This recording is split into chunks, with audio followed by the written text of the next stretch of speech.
Everyone, সবাই কেমন আছো? তো নতুন একটা ভিডিও নিয়ে চলে এসেছি। তো এখন ঘড়িতে প্রায় 5:30 মতন বাজে। তো রেডি হয়ে নিয়েছি।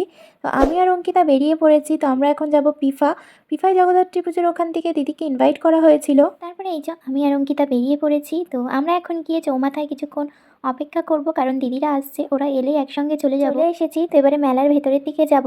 তো এইবারে আমরা প্রতিমা দর্শন করতে যাচ্ছি। আর এখানে দেখো কত সুন্দর মণ্ডপে 108খানা ঠাকুর রাখা হয়েছে।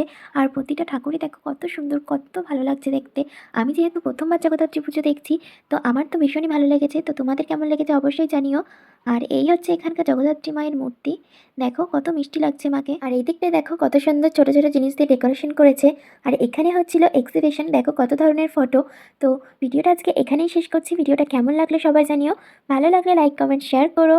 তো দিদিকে সম্বর্ধনা জানানোর ভিডিওটা আসবে নেক্সট পার্টে। সবাই ভালো থেকো, সুস্থ থেকো, টাটা।